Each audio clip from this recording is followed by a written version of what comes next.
Hello बच्चों, आप सभी का स्वागत है हमारे इस चैनल ड्रिज़लिंग ट्रेशर्स में। तो चलिए आज की कहानी में खो जाते हैं। तेज सूरज के नीचे एक जीवंत जंगल के बीच चहचहाती पक्षियों और हलचली पत्तियों की संगीत ने वायु को भर दिया, प्रकृति के कैनवास में एक शांत दृश्य बनाते हुए।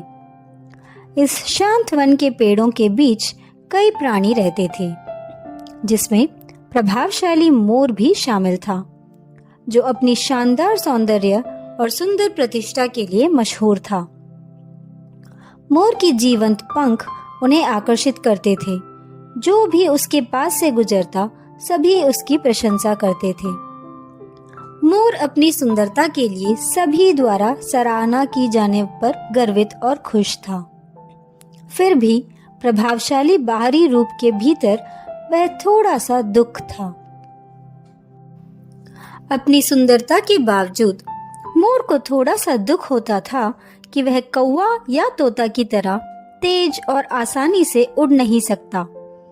इसकी खूबसूरत पंख हार्दिक बहुत प्रभावशाली थे, लेकिन वह बहुत भारी था, जो इसकी हरकतों में दखल देता था और उसके उड़ान को एक कठिन प्रक्रिया बना देता था।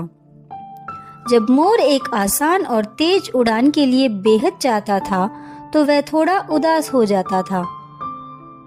एक दिन जब खाने की तलाश में जंगल की ओर बढ़ रहा था, मोर एक कौवे से मिला, जो एक पेड़ की डाल पर उदास बैठा हुआ था। वह बहुत दुखी नजर आ रहा था। मोर ने कौवे से पूछा कि वह दुखी क्यों था। कौवे ने उत्तर दिया, मैं बहुत खुश था जब तक मैंने हंस को नहीं देखा था। हंस इतना सफेद है और मैं इतना काला हूँ।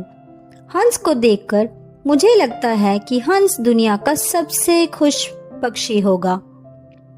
तब मोर आगे बढ़ा और हंस से मिला, जो झील के किनारे रो रहा था। मोर ने हंस से पूछा कि वह क्यों रो रहा है, और हंस ने कहा, मुझे ऐसा लग रहा था कि मैं दुनिया का सबसे खुश पक्षी हूँ, जब तक कि मैंने एक तोता को नहीं देखा, जिसके पास 2 रंग हैं। मुझे दुख है क्योंकि मेरे शरीर में केवल एक रंग है।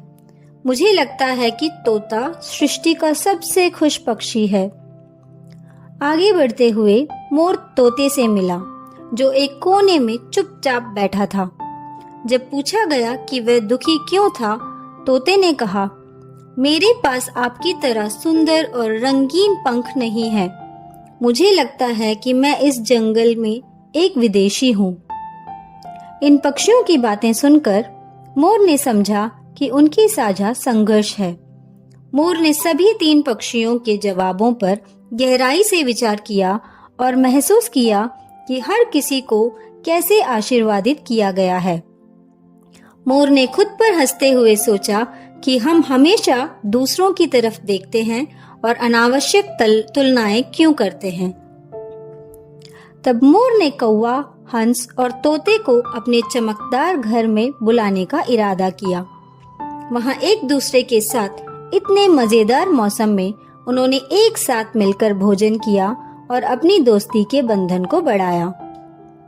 नए मित्रों को आनंद लाने का इरादा रखकर कौवे ने अगले ही दिन एक जंगली सफर का प्रस्ताव रखा। स्वच्छ नीले आसमान में कुशलता से फिरते हुए हंस ने मार्गदर्शन किया, जबकि तोता उनके साथ जुड़कर पेड़ से पेड़ तक उड़ते हुए उनके यात्रा में रोमांच का माहौल बनाया। उनकी मोर को ढूंढने की खोज जारी रही और अंत में उन्होंने एक चौंका देने वाली खोज की। मोर एक बड़े पिंजरे में बंद था। कैद होने के कारण उसके चमकदार पंख उदास हो गए थे। सभी 3 पक्षियों ने समझा कि मोर सुंदरता के कारण फंस गया था और उन्होंने महसूस किया कि उन्हें उसे तुरंत बचाना होगा। तीनों पक्षी पिंजरे के चारों ओर घूम रहे थे ताकि वह पता लगा सकें कि उसे कैसे खोला जाए। कुछ मिनटों के बाद बुद्धिमान कौवे को मोर को मुक्त करने के लिए एक विचार सूझा। तीनों ने मिलकर पिंजरे का ताला उठाया और अपने दोस्त को मुक्त किया। वे खुशी खुशी उड़ गए, अपनी सफलता का जश्न मनाते हुए। अपने खुशी भरी पुनर्मिलन के बाद उन्होंने अपनी साहसिक यात्रा जारी रखी। प्रत्येक पक्षी ने जंगल में एक दूसरे को सबसे सुंदर दृश्य दिखाया और उनका बंधन मजबूत हुआ। जैसे ही वे घर की ओर लौटने को थे, खतरा एक शिकारी के रूप में उभरा, जो मोर पर अपनी बंदूक का निशाना बना रहा था। लेकिन जब वह गोली चलाने वाला था, तो हंस शानदारता से उड़कर बीच में आया, अपने शरीर से गोली को रोकते हुए। तोता शिकारी के हाथ पर कूदा और कौवा दौड़कर आया और शिकारी को डराकर भगा दिया। तब तक हंस को चोट आ गई थी, तो मोर ने अपनी चमकदार पंखों का उपयोग करके चोट को ठीक करने में मदद की। हंस बेहद खुश हो गया क्योंकि उसकी चोट गायब हो गई थी। जब चार दोस्त अपने जीवंत जंगली घर की ओर लौटे, तो हर एक को कुछ एहसास हुआ। कौवा, जो पहले हंस की मान्यता में ईर्ष्या करता था, उसने समझा कि सौंदर्य अनुकूल है और खुशी अंदर से आती है। हंस मोर के पंखों की चिकित्सात्मकता शक्तियों से स्पर्शित होकर समझा कि सच्ची सुंदरता दयालुता और उदारता में होती है। तोता, जो पहले बाहरी महसूस कर रहा था, उसे एक समानता का एहसास हुआ और सीखा कि विविधता ही उनकी दोस्ती को अनोखा और विशेष बनाती है। मोर, जो कभी अपनी खुद की पंखों से बोझ से खुश नहीं था, उसने दोस्ती और साझा कार्यक्रमों को अपनाकर खुशी की वास्तविक सार को खोज लिया।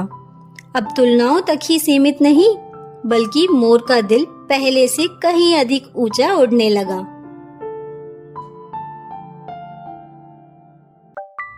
हमें खुशी है कि आपने ये कहानी सुनी। अगर कहानी पसंद आई तो लाइक करें, अपनी राय दें, चैनल को सब्सक्राइब करें और अपने साथियों के साथ शेयर करें। और हाँ, बेल बटन दबाना ना भूलें, क्योंकि और मज़ेदार कहानियाँ आ रही हैं। फिर मिलेंगे। अलविदा।